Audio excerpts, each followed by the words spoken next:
Hey there friends, and thanks for joining me again. And a few weeks ago I did a video announcing that I was going to start doing some Q&As on Friday. Unfortunately, I recorded a video and then I ended up watching it later and was like, wow, I am way too long-winded. And so I tried to edit it down. I ended up hating the video. I scrapped the project for that week. The next week came around and I'm like, well, maybe I'll try and re-edit it. Maybe I'll cut out more of the stuff I said. Try and re-edited it. Still ended up hating it. And so here I am. Third try, gonna redo this, and so I'm gonna try and stick to the topics as best as I can, try not to be too long-winded, and be objective as I can when answering. So please forgive me for it taking so long to put out this answer section to the Q&A video I announced, because it's my fault. It really is. I try really hard to stay on topic and to not, talk too much, but that's maybe a little bit of a problem I have. In public, I'm actually pretty, introverted, but when it comes to talking to my friends, especially, in small gatherings or groups or even one-on-one, I actually do really well. So when it's just you and me sitting right here, it's a whole lot easier to open up and talk than if I were in a big group or whatnot. Even small groups, actually, when it's even just my husband and, another couple or whatever, I tend to clam up a little bit. So anyway, sorry about that. I'm going to try my best not to do that. Alright, so I have my laptop here, so if I keep looking off that way, that's probably why. And another thing I wanted to say is that I did get some questions about homeschooling, which is really neat because you must follow me on Instagram. I don't recall ever mentioning that here on my channel, so thank you for that. And then instead of including those into this Q&A video, I would prefer to put that into another video, maybe even a series. I'm going to put out one this Sunday, so stay tuned for that if you're interested in homeschool videos. And if you're not interested in homeschool videos, then they'll be easy to avoid because just don't watch the videos that come out on Sundays. The other videos will still be the normal ones. So there you go on that. And so this person asks, did you figure out if you're looking for a house with more land or in a rural area or more city? So this is in response, of course, to whether or not we are looking for a specific house. And they also ask, have you started looking for a house already, or are you still in the process of saving and figuring out just what you want? So we actually started this process a long time ago. We started it back in November. Last summer we started looking, around at houses just to figure out what the housing market, looked like, how much prices were going, and these types of things, seeing if it was a good market, if, there was, a lot of people making offers and these sorts of things. But we didn't really get serious until November. That's when we tried to get pre-approved the first time. And while it worked, it didn't work entirely because we ended up with some issues there, which prevented us from being able to buy over the winter. And then in May we got pre-approved again and it was looking better. So we've actually been actively trying to buy a house since November. So yes, we're definitely already started the process. We've been saving to try to move since 2012. So yeah, that's a long time to save, but we have a pretty, average income and we already live pretty lean and mean, so there really isn't a whole lot of stuff to cut out of our budget. We're not like, oh, we cut a few things out of our budget and made, extra $5,000 this month. That just doesn't work for us. So it's taken a long time with a lot of saving. And as far as the type of house we're looking for, if I'm going to try and, shoot for something rural or if it's going to be more city, I'm already pretty well used to living in the city and I'm okay with that, but I would prefer the houses to be a little bit further apart if we choose that. I would love to live in a rural area, except I'm a little bit concerned with, having to commute back and forth. I have several things that I, have to do in life, and of course my husband has to work and whatnot, so we don't want to, be too far away or end up commuting for too long. So that's definitely something we don't really want to, do much of. And then the second thing is,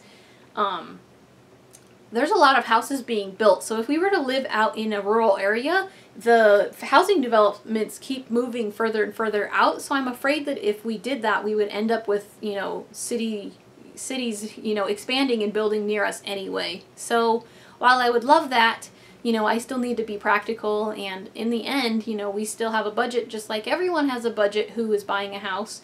So, I'm just not sure that that's going to work for our budget to buy, a nice little farm or anything like that. So who knows, maybe someday, but for now, I'm just hoping to get something with a bigger house because this house is really small. Hopefully I can do a tour video of it soon. But yeah, it's a little bit tough to try to fit here, and then our yard is actually only 1/10 of an acre, so it's a smaller size lot than, you know, the typical ones around here. So we can't really be that picky. We really need to get something different. Have you looked into selling your house, or is there any repairs or things that you need to do for your house? We are actually not selling our house. That would actually help our budget out quite a bit if we were to sell our house, but we're actually going to rent it, and hopefully I can share all of that later. Like the whole why, you know, how that helps us with our long-term goals, because selling it right now would definitely help us with our short-term goals, but then after a few years, the whole thing falls, you know, downhill, so to speak. So if we were to keep it and then rent it and then save toward buying, it really does help us in the long run. And again, I would love to do a number crunching video on the differences there. So watch for that soon, hopefully. All right, and then the rest of the questions this person asks are homeschool, so I'll answer all of those soon. Let's see. Another person asks if I have any hobbies outside of homesteading. So we have a lot to do. I homeschool my kids. I have a work from home job where I am a rental property manager, which is another question someone asked what I do for a living. I watch my niece and nephew, so I wake up early in the morning. I watch them for quite some time before they have to go to school, drop them off at school, pick them up after school, you know, when they have teacher work days and parent-teacher conferences or whatever. Sometimes even when they're sick, I'll watch them for the whole day, and so there's the babysitting job.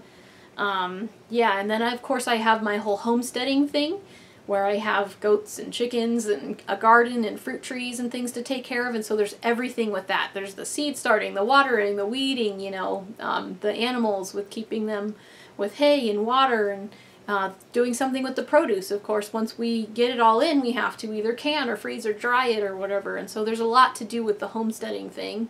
And then of course I have a lot going on in my personal life. And then I have this YouTube channel, which is so much fun because I just love this community and love being a part of it. So thank you for all of your support. And I also want to mention really quick, this isn't related to the video, but thank you guys for being so positive on a lot of my videos lately. You guys have been, you know, giving your own opinions on things and, you know, the different ways that you do things, and then you're like helping other people with the ways that they're doing it, and, you know, other people ask questions and you'll answer, or you'll give your opinion on how you do something, and then someone will ask, you know, how you do this or that, and then you'll, like, you know, get back to them and answer them. And so I just love that. I love that you guys are so positive in this community and that you're so helpful to the other people in it. So thank you. I really appreciate the diversity of the ideas, and I really appreciate how positive everyone is being with one another and trying to be so helpful to one another. So thank you. That's great. All right. So anyway, yeah, I don't really think I can have too many hobbies because I've already got a lot going on. That would be great though. I used to do like crafting and just different stuff like that, but definitely don't have time for that anymore. Oh, somebody said that they were worried about trading animals on Craigslist, and this was because I had mentioned that I sold my goats, and I totally understand your concern there, but I was really picky about who I wanted to sell to. So even before they came, I was asking them questions online. You know, they would call me, I would ask them stuff, you know, do you have a good, you know, what does your setup look like? How much land do you have? You know, what kind of food do you have in place for when they come? You know, what are your purposes in wanting them and all this? And I asked them a lot of questions before they even got here. And even once they got here, I don't have an obligation to sell to them. So I definitely have two sides to me. Not that I'm two-faced, but hopefully you understand what I'm saying. I have the soft, you know, easygoing, nice side, and then I have the hard and tough side, which I do have to bring out sometimes with being a rental property manager. If someone isn't doing what they're supposed to be doing, I have to put a notice on their door that says, look, you know, you're making your yard a whole mess, you need to clean this up, or look, your dog poop is getting to the point where the neighbors are complaining, you need to get it cleaned up. So I do have to get tough with people sometimes, and so I do have a side to me to where if somebody were to come and I were to look at them and say, I don't think that these people are going to be a good, you know, candidate to take these goats, I'm not going to sell them.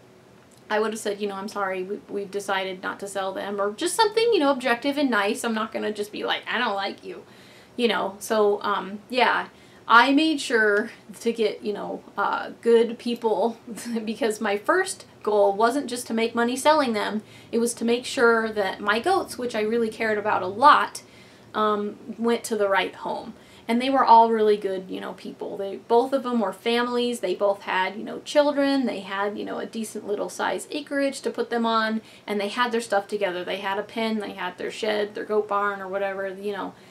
They had done a lot of research to find out what they needed to do for their hoofs and different things, you know, to take care of them and grooming them and whatnot. So they weren't just rushing into something. They knew what they were getting a hold of, and that they had prepared for it ahead of time. And honestly, having them be families certainly made it easier, because, you know, when they have kids and their kids are all excited about their new little goats, you know, I'm pretty sure they're going to be good owners. So I wasn't too nervous about that.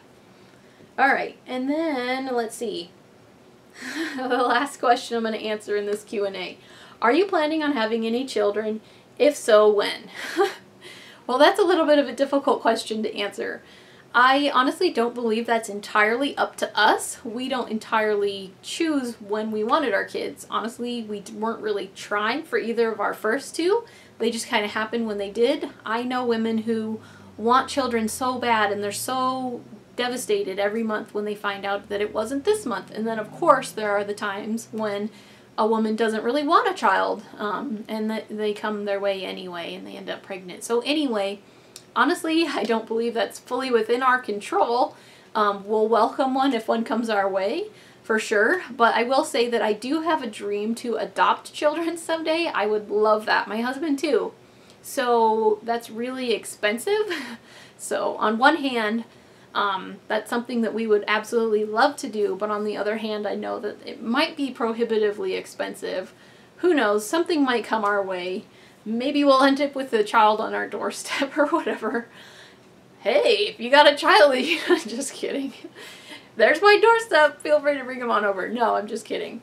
But yes, who knows? Well, maybe we'll have more children someday, maybe not. I would be happy in either way. I'm, you know, pouring myself as much as I can and all of my attention and you know, all my love into the children that we have now. And then if we were given more, there's certainly more love that we could be giving, more time, more attention, you know, that we could give them.